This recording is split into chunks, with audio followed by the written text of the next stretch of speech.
The long-awaited return of the Only Playbook podcast, boys. We are back. I forgot all about football. What is football? I don't even know, but I'm so excited to talk about it, get my brain back in the football mode.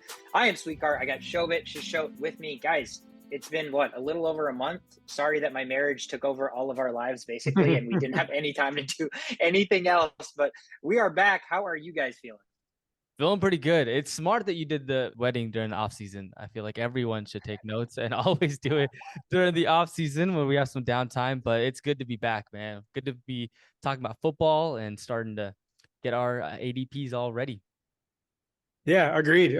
There's always like a gap in my world whenever there's no football around, because you have to start picking up new hobbies and stuff, and you're just like, what is that? But now that we're gonna get all these players talked about, hopefully that sparks some conversations and the early season arguments begin. I can't wait. That's my favorite part, is just debating with you guys about these nonsense lists you guys have created.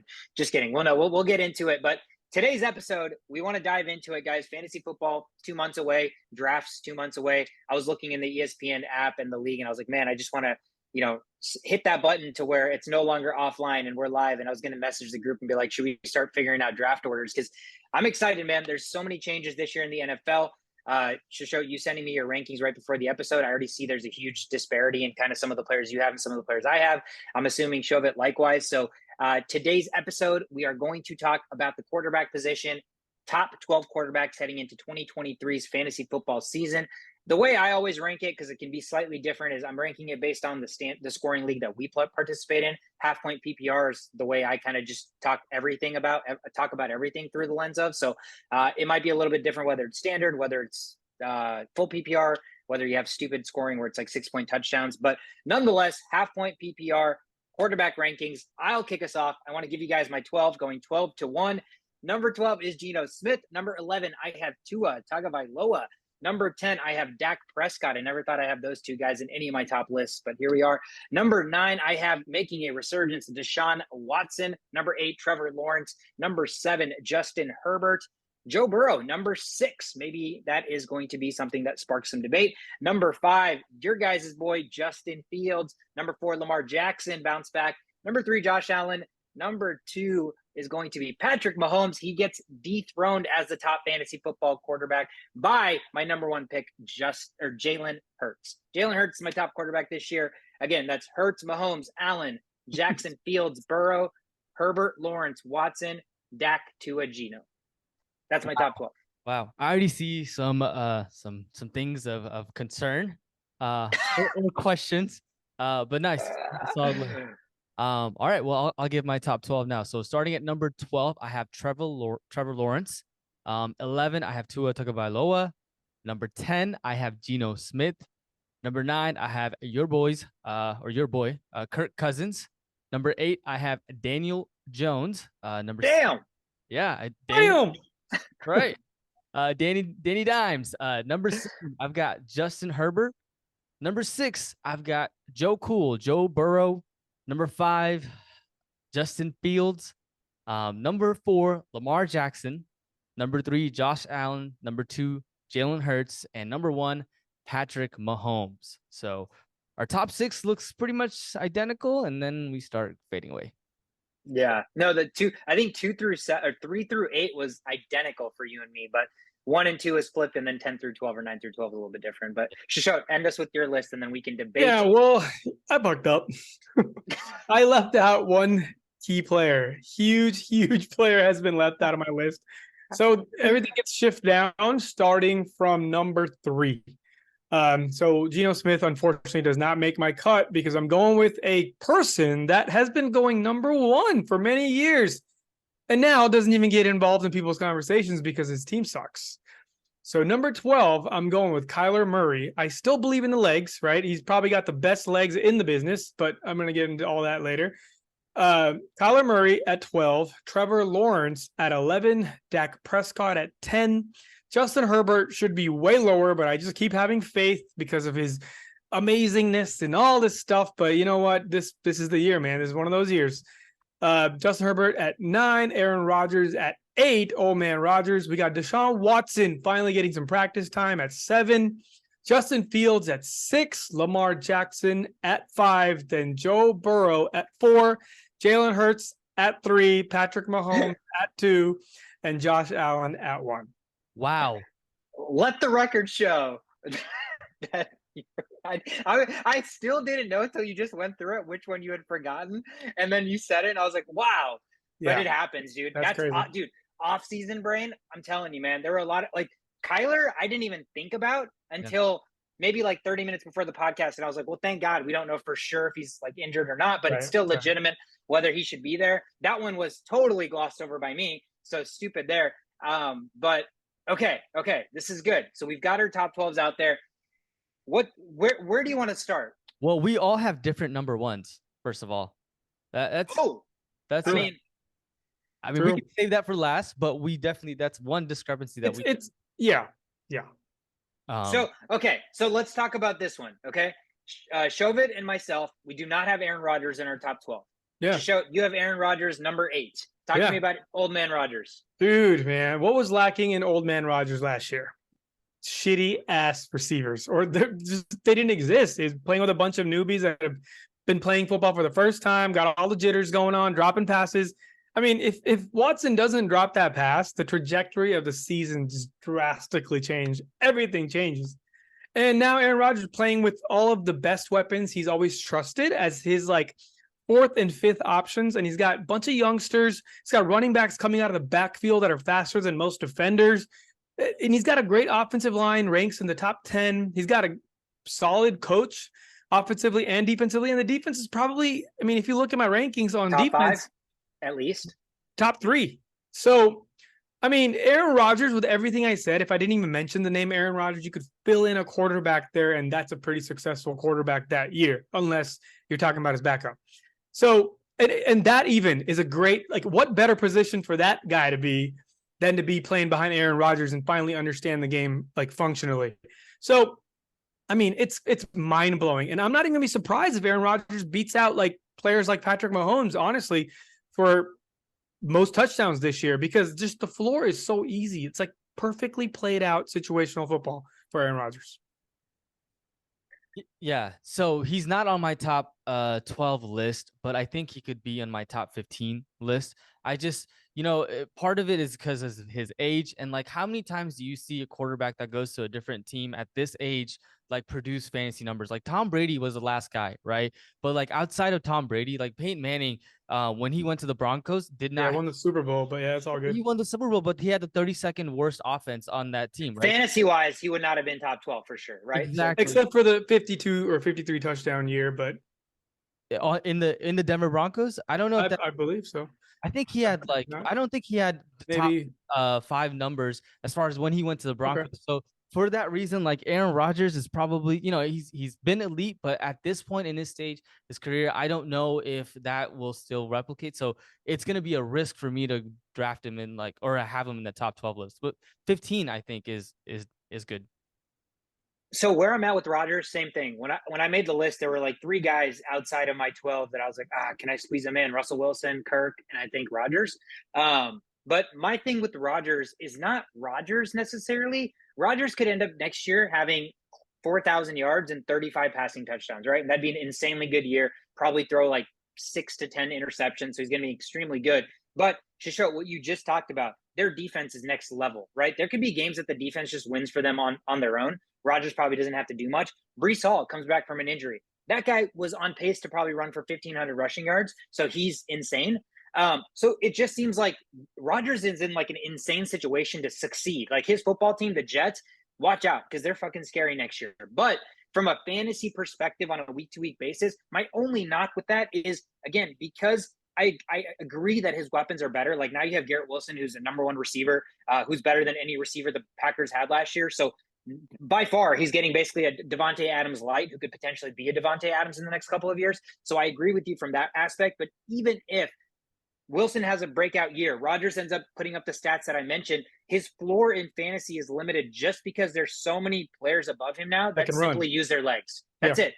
Because they use their legs, that just changes the trajectory of fantasy football, right? Rodgers is probably still 5 best quarterbacks in the NFL right now, given this team, the situation that he's in.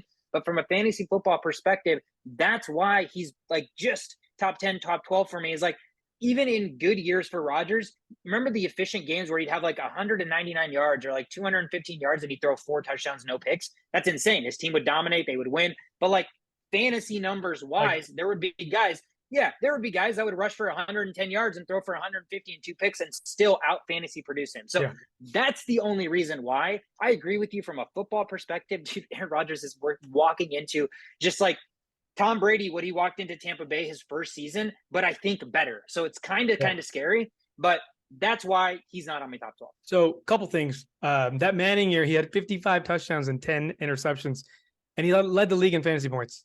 But I mean, that's just Peyton Manning, right? But I mean, Aaron Rodgers also just Aaron Rodgers. It's similar comparisons as far as greatness goes. But I think Aaron Rodgers can do a little bit more, especially in this day and age. And he's ranked 8th. It's not like I'm ranking him like 3rd or 4th, which he could easily do, but he's 8th and he's above guys like Justin Herbert, who's had some time to prove himself to me and a lot of owners. And, you know, he's a check down guy at this point until he proves otherwise. And then Dak Prescott, again, very dichotomous kind of player. He's had all these weapons for a long time now. Sometimes he shows up, sometimes he doesn't. And then Trevor Lawrence, again, great quarterback. He had a really rough beginning of the year, end of the year kind of strong. Let's see if the end of the year is an actual thing or if it just kind of heated up at the end and he's got to do it all over again. And then Kyler Murray, you know, just again, injury risks, can't place him that high because of that. So, you know, there's still a lot of guys that I still believe are going to be playing better than Aaron Rodgers. But man, you look at this blueprint, it's just so hard to not see a consistent 20 points floor every single game. So yeah, you're right. You may not get the 45 points Josh Allen could get you, or you may not get the 50 points Patrick Mahomes can get one week or whatever, but the consistency is critical, and it's going to be 22 to 28 fantasy points, in my opinion.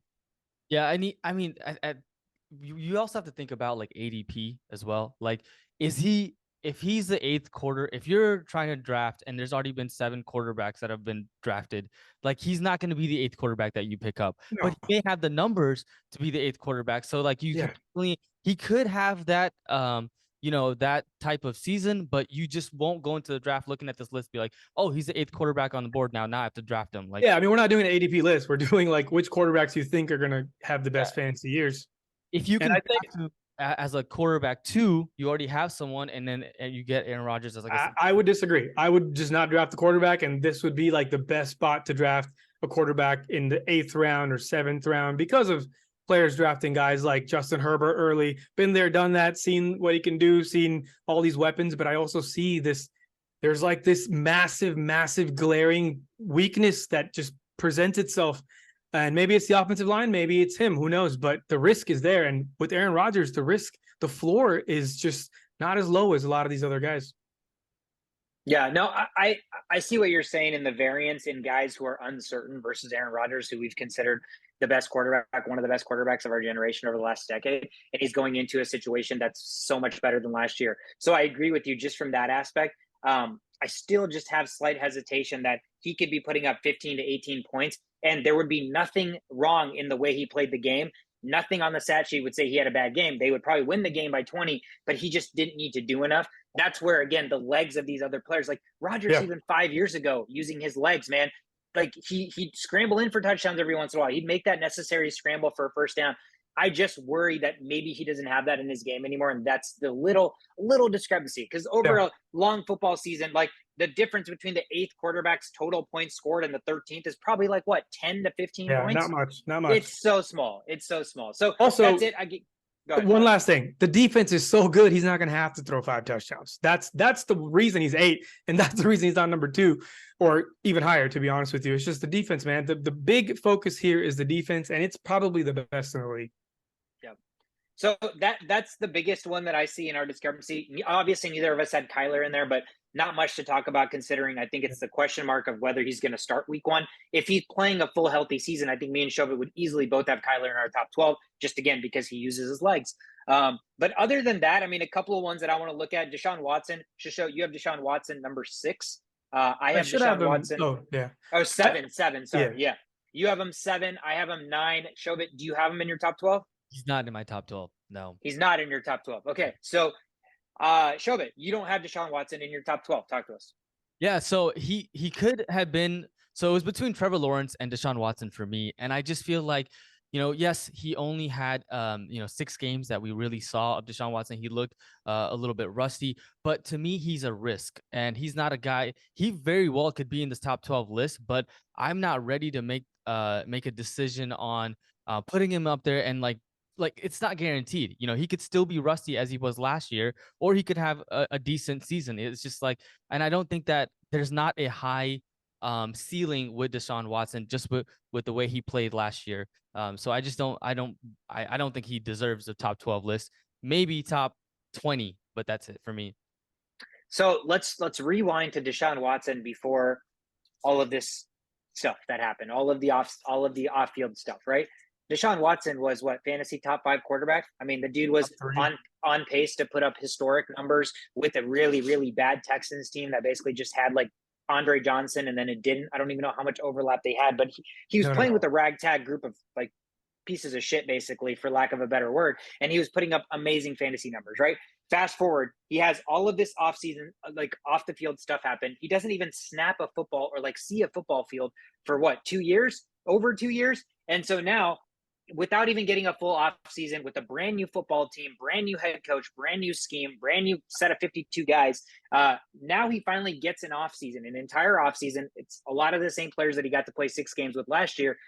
I would be hard pressed to believe that Deshaun Watson, of pre-suspension, that was top 3 to 5 fantasy finisher, fell off the face of the earth. When, how old is the guy right now? Not even 30 years old. Like, how old is Deshaun? 27 years old. He is 27 years old. He's not coming back from a crazy injury. He's coming back from literally being suspended. So the talent has never fell.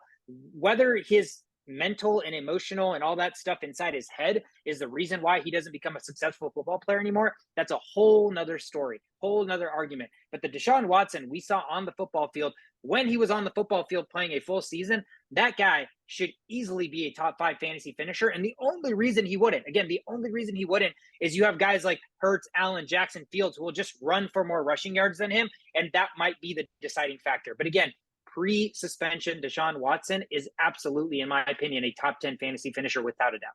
Yeah, no, I agree. I agree. If that's a Deshaun Watson that we will see, but that's yet to be known. And to put the icing on the cake, that is the Deshaun Watson you're going to see show of it, because I ranked him above Aaron Rodgers that I was talking so highly of. And he's below the top 5 guys that no one's really going to mess around with. These top 5 guys are just going to switch amongst themselves. There's no way Lamar Jackson's going to get drafted under Fields or after Watson. There may be a couple times that could happen, but top 5 guys are untouchable. And right after the top 5 guys, I have Fields, which we're probably going to get to at some point, just because he's a unicorn. He can do everything. And then we have Deshaun Watson, who was Patrick Mahomes before Patrick Mahomes hit his Patrick Mahomes growth spurt. So everything we talk about these great guys, Deshaun Watson can do all of those, and he's shown us that he can do it better than some of these guys can. But yeah, coming back from it, like Sweecar said, 2.5 years or whatever that time frame was it's nobody can really come back and get back on the horse with a brand new team. And Andre Johnson is probably aging him way too much. I'm pretty sure it was like DeAndre Hopkins or something he got to play with for like that year or year and a half or whatever it was, 2 years. But yeah, now with a brand new team, with the whole offseason ahead of him, with the same legs he's got, like if nothing's changed, this man didn't get hurt to the point where, you have injury concerns. You have Stefanski as your coach, who's a really good offensive coordinator, or he was. And I think they're moving away from being a bell cow offense because they got rid of Kareem Hunt, or he's not going to get re-signed, and they're just sticking with the one running back with a little bit of ground and pound whenever it's needed. So they're moving along with how the NFL is moving along, and that's even better for fantasy points. That's probably like extra 50 points a year added to Deshaun Watson just from that offensive philosophy standpoint. So yeah, man, look under Deshaun Watson. The promising players are the same players I mentioned after Aaron Rodgers: Herbert, Prescott, Lawrence. I mean, I've seen it happen from Deshaun Watson. I haven't seen it happen for any of those guys. Dak Prescott is in a category of his own. That man can give you 50 fantasy points one day, or he can give you 4. There's none of those guys, not number 1, number 2, number 3, number 4, number 5, with the team that they have when everybody's firing on cylinders, will ever get you 4 points, We've seen Mahomes have a game like that where it got tipped like 4 times and he got all of those picked. But realistically, Deshaun Watson is the line here. We're talking about, the possibilities of doing good, doing bad does not get talked about with players ahead of him. But he is the point where all these possibilities of doing bad, doing good begins. So easy to understand why Shovit, you wouldn't even have him on the top, but it's also easy to see why somebody like me would have him so high up. The possibilities are there. And, you know, when you're playing this game, and we're not talking ADP, we're talking possible best passers of this upcoming season, the potential is there to be like, damn, I didn't miss out on this move because I saw this coming. And I think this is going to be one of those situations. Yeah, again, he is definitely a wild card heading into this season. Let's talk about a guy that three of us debated a lot last year. You guys more so on one side versus me, Justin Fields. Justin Fields, despite what I think about him as a quarterback, his fantasy finish is undeniable. If he's healthy, he's going to run the football and he's going to run for touchdowns and he's going to get a ton of fantasy points. The reason why his trajectory is even more promising this year is they traded for DJ Moore. They finally got some help on the offensive line. You hope that he takes the next step passing the football, because throwing for 116 yards and having under 50% completion is just not sustainable as a quarterback in the NFL. But again, fantasy football and real football are different things, bro. He could be an amazing fantasy football player, which I think he will be. That's why I have him number 5. But talk to me about what Justin Fields needs to do to not only enter this top 5 fantasy, because we all see that that's possible. That's why we all rank him where we do. But what does he need to do this year to improve the passing, to actually get the respect as a NFL quarterback? Even just for me, right? So a guy on your podcast doesn't respect Justin Fields as an NFL quarterback yet because I haven't seen enough with him passing the football. What does he need to do? How can he change that philosophy or that perspective and notion from the general audience? Who's going first? I can take that first. Right. So for me, it's not what Justin Fields needs to do. It's what the team needs It's to what Justin Fields can do for your country. Yes, it's what Justin Fields can do for the Chicago Bears. No, it's what the team can do for Justin Fields, right? Because like Chase Claypool as a wide receiver 2 is not helping Justin Fields. That offensive line situation in Chicago Bears, like they drafted Darnell Wright, which is a step in the right direction, but that was not helping Justin Fields, right? We've seen signs of what he can do with his legs. We've seen greatness in his arms, being able to be accurate as well. So he has all of those intangibles that you want to see in a quarterback. It's just the team and the receivers now. Darnell Mooney as being wide receiver 2, that's going to help out as well. Cole Kmet being in as a tight end, be more involved. I think all of that is going to bode well for Justin Fields and his fantasy production this year. Yeah, I mean, I think he's a good NFL quarterback too. I don't think it's just a fantasy thing. I think it's like he's built like Lamar Jackson, but a bigger and more muscular and honestly a little faster, probably, if we're really going to get down to the numbers. So he has all those intangibles, but you know, the big thing was he can throw deep but not accurate, right? That's the big Deshaun Watson thing. But comparing some of the players that came out of college in their first year, he's actually done better than a lot of these top names that we're used to as far as accuracy with what he's been given, right? Bears, I think, ranked second last or last in sacks allowed. I'm pretty sure it may have been last. And, you know, it's so easy to look at that and be like, hey, Justin Fields, stop taking sacks. But the reality is they just couldn't. The team, if you watch that team, it just collapsed. The team collapsed. He had to run. And another thing is, quarterbacks that run will end up getting more sacks, right? Like you would think it's the opposite. You think the packet passers are the ones that get more sacks because they're not elusive. But the thing is, the team is built in a way for them to have quick releases, so they don't take sacks. Like look at Tom Brady. His passes, every pass he throws is under 2 seconds. It's impossible for him to get sacked. So that defies the layman's objective viewpoint towards quarterbacks. They think, oh, you stay in the pocket too long, you get sacked. That's not how the game works.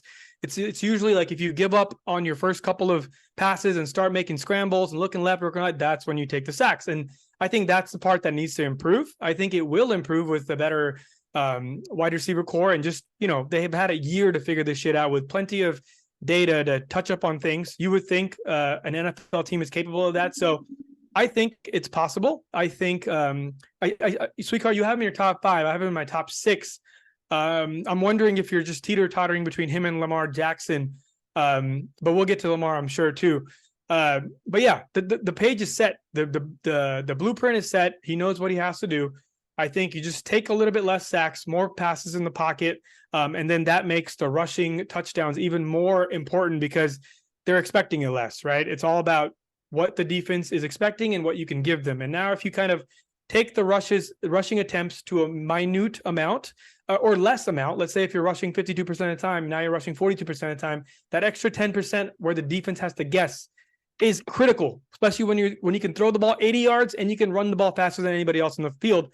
It's the same thing as Lamar Jackson. It's the same exact thing. So we'll have to see if they improve on that. And I think that's the sole reason why either of them can be in the top 6 and have a great fantasy year.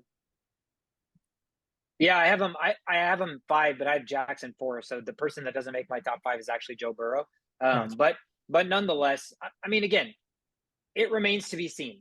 He's had special throws. I don't think he's had a consistent full game where you can be like, damn, that looked like an NFL passer.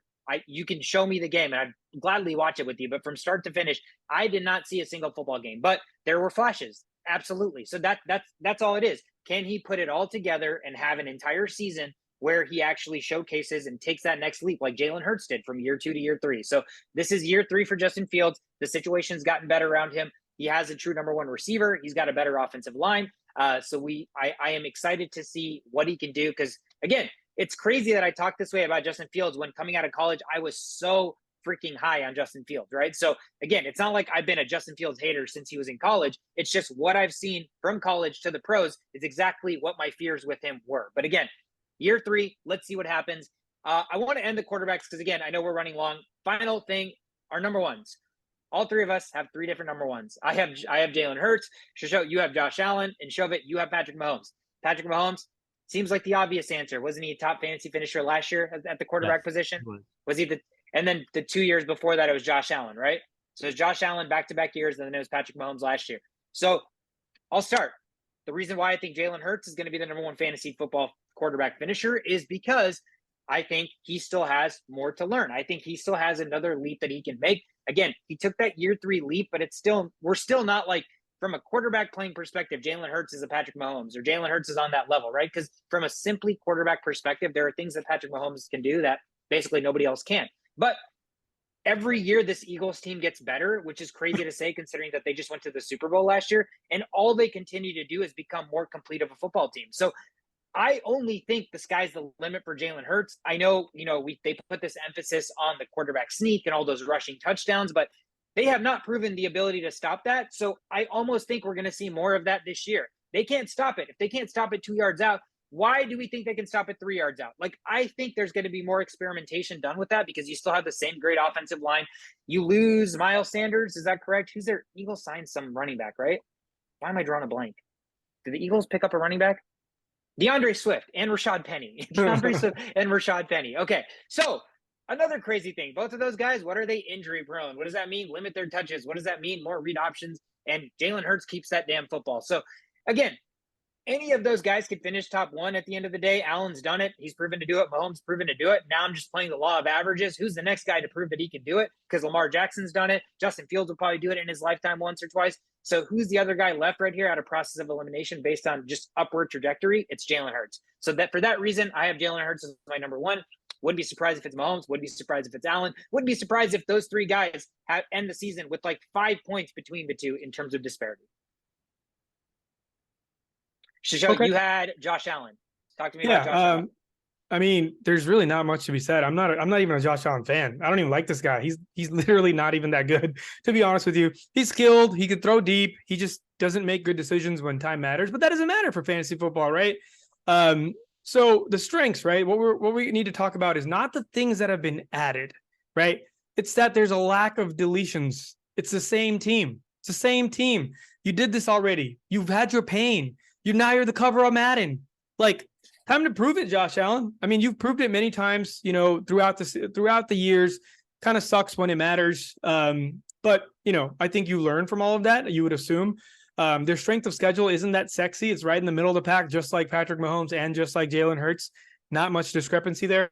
So you can't really use that for comparison, but it's the same thing. But they did get help in the running game. Latavius Murray has been added to the team. Damian Harris is now a Bill, and Nyheim Hines is still a 3rd string, or now he's a 4th string, and James Cook is now the starting running back. You have 4 good running backs. That was their biggest weakness, right? We would be like, oh, this like weird tandem of like getting 4 yards, getting 3 yards. Nobody crazy. I think Dalvin Cook's little brother is going to take a huge, huge leap this year. That's only going to help Josh Allen even more. This connection with the head coaches, the connection with the offensive coordinators, just the connections are just being built. And you would think that would be enough to make already a possible QB1 to a QB1 plus. So there's really not much to be said. We've seen what he can do from a fantasy points perspective. Yeah. Dalvin Cook probably, or James Cook's probably like, I'm tired of being Dalvin Cook's little brother. Like, it's James Cook. Yeah. Right? He can't wait. He's secretly hoping Dalvin Cook's not signed, so he's no longer in the league, so it can be James Cook. Yeah, so I struggled with this. I had Jalen Hurts last week, and then I switched to Patrick Mahomes. And if you go back and look at the averages, Jalen Hurts had a better average per game last year than Patrick Mahomes did. I think it was like 0.4 points. But Jalen Hurts got injured, and so he missed 4 games. So for me, I wanted to put Jalen Hurts number 1. But I kind of looked at this in the thought process of like, if I had to pick the first quarterback, who would I draft? And I went with Patrick Mahomes because he's the safer option here. To be honest, I think if you're looking at the board and you have Patrick Mahomes or Jalen Hurts, are you gonna go with someone that you know for sure can give you those points, or Jalen Hurts, who definitely has the skills? But you think Jalen Hurts can't for sure get you those points? I just. It's the injuries. It's the fact that it's Patrick Mahomes that you're dealing with. You know, like that's why you're simply speaking based on the name of Patrick Mahomes. We know he's the best quarterback in football. We think he might be the best quarterback of all time. Yeah. So you're right. Again. When you have the opportunity to pick the best quarterback of all time or in football, your mind's always going to want to go there, right? But dude, not even last year. Show 2 years ago when you had Jalen Hurts, this man would come into the fourth quarter with like 6 fantasy points, and I was like, this is it. This is the week that Jalen Hurts 2 touchdowns minimum every fourth quarter. Yeah, and then every fourth quarter, the mother would have like 2 touchdowns, end up with like 25 plus fantasy points, and and he was never once worried. I'm like, dude, your quarterback's got like 4 points heading for. It's not a big deal. I'm not worried about it. Dude. Next thing you know, 25 fantasy points. It's almost automatic. Like, as good of a quarterback as Patrick Mahomes is, that's how automatic Jalen Hurts' fantasy points are, in my opinion. So the problem here is the same reason Aaron Rodgers is ranked low. The defenses are too good. Jalen Hurts will not have to slave his ass off like Patrick Mahomes will. Patrick Mahomes' defense still kind of sucks, and they lost Frank Clark or whatever. It's just going to suck more. So Patrick Mahomes will have way more opportunities in the fourth quarter to throw 3 touchdowns in the fourth quarter. Jalen Hurts will likely never throw 3 touchdowns or 2 touchdowns in the fourth quarter this year because he doesn't have to. This team is like prime for playoffs. This team is ready for the Super Bowl. They're going to prepare as if they're playing for the Super Bowl since week 1. You already know they're just too good. And I think that's the only reason I have him at 3 and not at 1, because Josh Allen's defense sucks the way it does. And then Patrick Mahomes' defense objectively, visually just sucks. So that's the only reason the knock on Jalen Hurts is he doesn't have to work as hard. Yeah. I mean, if it was Jalen Hurts in the 9th round or like later on in the year, that would be amazing. But 9th round, Shrubin? Okay, bro. Now you're just like daydreaming. Jalen Hurts not going to get past like the 3rd round, homie. No. Riaz's in our league. Don't forget. We need to find another quarterback like that. And hey, maybe it's Anthony Richardson this year. You know, some guy that you can get that's another Jalen Hurts or Justin Fields. Sure. Yeah. Could definitely be that. He's got it, dude. He can, but he's just got to prove that he can throw the football first, man. He is too big of a project, in my opinion, that yes, he could come in and be like he could be like Justin Fields second half, but he's just not. I think he is coming into the NFL with way more work to do than even Justin Fields was last year, and he was or 2 years ago, and he was drafted lower than he was. So that's my only reservation with Richardson. But I'm with you. If there's a rookie quarterback that you're going to take a chance on this year just because of the ground game alone, it's Anthony Richardson. I'm so tired of this ground game bullshit, dude. I am so tired of this. We're going to swoon with like 2 more years with enough sample size. We're all going to start realizing that there are more Desmond Ritters. There are more Tennessee Titans quarterback that we were all talking big shit all throughout the, there are more players closer to that than they are to Justin Fields. Like, it's going to get the gap's going to start widening, and we're going to start realizing that, wait a second, not everybody that's fast and that can make good throws in college can become successful in the NFL. It's going to start becoming rarer, and then the line's going to start drawing towards better pocket passers that can run when they want to. It's just going to happen. It's just the name of the game. Yeah, Anthony Richardson had like 50% completion percentage in college as well. So gadget plays. Let's start with gadget plays. Yeah. Yeah, absolutely. I mean, again, to his credit, he is the most physically gifted specimen the quarterback position has ever seen. So that alone is scary for Oh, for sure. Draft anyone, him. but Draft for him. Pick him anyone, up as your but second quarterback. Stash him. Of course, that's where these 100%. guys land. But you want to go with your first option in the 10th round? Like, dude, you're gonna ruin your season. No, that's exactly what that is. He should be your second quarterback you stash until he's showing signs that he could be a field like, breakout star potential like he was last year. So that is it, guys. That's the quarterbacks. Let's you guys have any other quarterbacks or anybody we missed or any rookie randos that you want to talk about or anything else about the quarterback position heading into 2023? Just Trevor Lawrence. Where did you guys rank Trevor Lawrence? 12. I have him 8. Okay. All right. So we're similar. Yeah. I have him ahead of guys like Watson, Dak, Tua, and Geno. Gotcha. Yeah. I think I'm the highest on T-Law compared to you guys. Yeah, I mean, Calvin Calvin Ridley is going to start, so he's going to be, maybe wide receiver 1, wide receiver 2 there. Wide receiver one for sure. One probably. So, and Christian Kirk is there. So I just think that there's still a little bit of uncertainty there. I don't know if he for sure gets that top 10 year this year, but I mean, we've seen flashes, so sky's the limit for him for sure, though. Yeah, absolutely. That is it for quarterbacks, top 12 quarterbacks heading into 2023. We will be back next week and we will do running backs. I am Sweetheart. That's Shovit. That's the show. We're the only playbook. See you guys next week.